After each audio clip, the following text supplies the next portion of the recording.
ચોમાસાની સિઝનમાં મળતા આ કંકોડાના શાકની રેસીપી એકદમ ટેસ્ટી અને ચટપટી બનીને તૈયાર થશે.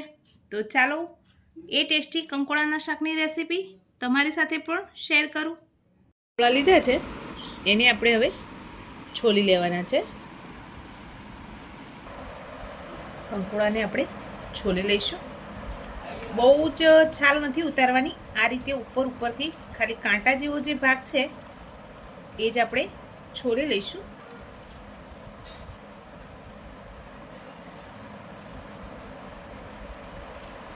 આ રીતે હવે વચ્ચેથી કટ લગાવી લઈએ. જો બીજનો ભાગ કડક હોય તો એ નીકાળી લેવાનો છે. અત્યારે સોફ્ટ છે એટલે આપણે આમાં રહેવા દઈશું. હવે બધા જ કંકોડાને આ રીતે પહેલાં આપણે છોલી લઈએ. કંકોડાને આપણે છોલી લીધા છે.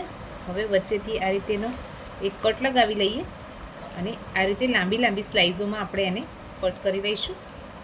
બહુ થીક નથી કરવાની. આ રીતે પતલી પતલી સ્લાઇઝો કરીએ તો ફટાફટ શાક બનીને તૈયાર થઈ જાય, કેમ કે આપણે આમાં પાણી ઉમેરવાનું નથી.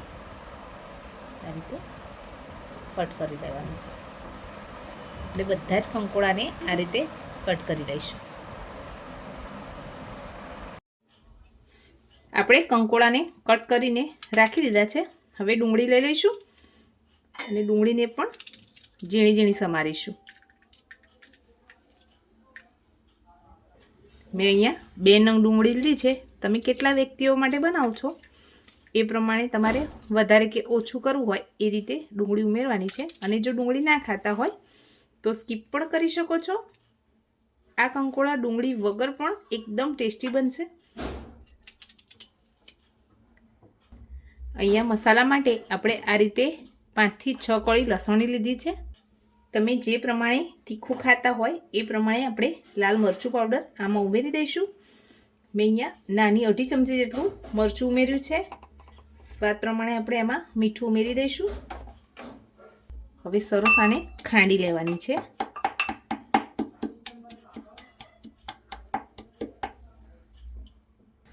ગેસ ઉપર આપણે કઢાઈ રાખી દીધી છે.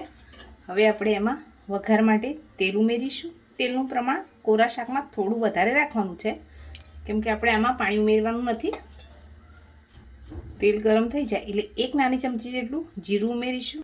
જીરું તતડે ત્યાર સુધી આપણે આ રીતે પાણીથી મસળીને સરસ 1 થી 2 પાણીથી કંકોડાને વોશ કરી લઈશું, જેથી આ રીતનો વધારાનો જે બીજનો ભાગ હશે એ પણ નીકળી જશે. જીરું તતડી જાય પછી આપણે એમાં હિંગ ઉમેરીશું. હિંગ ઉમેરી અને પછી આપણે કંકોડાને ઉમેરવાના. કંકોડાને આપણે આ રીતે તેલમાં સાંતળી લેવાના છે. હવે આપણે એમાં ડુંગળી ઉમેરી દઈશું. ગેસની ફ્લેમને સ્લો કરી દઈશું. થોડું એવું મીઠું ઉમેરી દઈશું, જેથી આપણા કંકોડા જલ્દી પાકી જાય. આપણે મસાલામાં પણ મીઠું ઉમેરેલું છે એટલે એનું ધ્યાન રાખી અને મીઠું ઉમેરવાનું છે. 1/2 ચમચી જેટલી હળદર ઉમેરીશું. હવે આને મિક્સ કરી અને થોડી વાર માટે ઢાંકીને કૂક થવા દઈશું.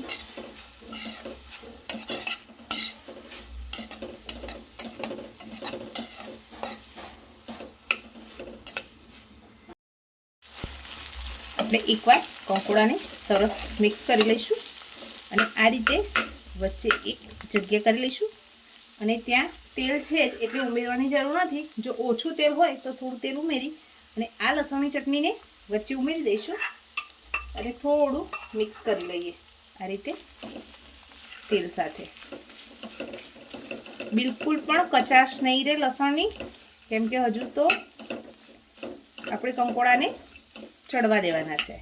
એટલે આ રીતે એકવાર મિક્સ કરી લઈએ. કંકોડા ઉપર સરસ રીતે મસાલો કોટ થઈ જશે.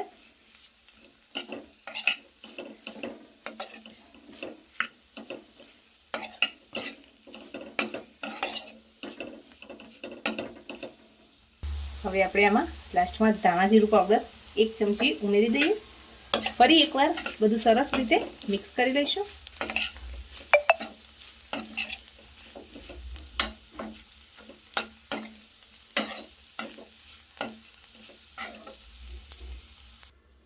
આપણે કઢાઈ પર એક આ રીતે થાળી રાખી દીધી છે. એમાં પાણી ઉમેરીશું. ગેસની ફ્લેમને લો ટુ મીડિયમ કરી દઈએ અને કંકોડાને સરસ ચડવા દઈએ. થોડીક વાર પછી આપણે ચેક કરી લઈશું. આપણા કંકોડા સરસ રીતે કૂક થઈ ગયા છે. હવે એકવાર બધું સરસ મિક્સ કરી ગેસની ફ્લેમને ઓફ કરી દઈએ. આપણું ટેસ્ટી શાક બનીને તૈયાર થઈ ગયું છે.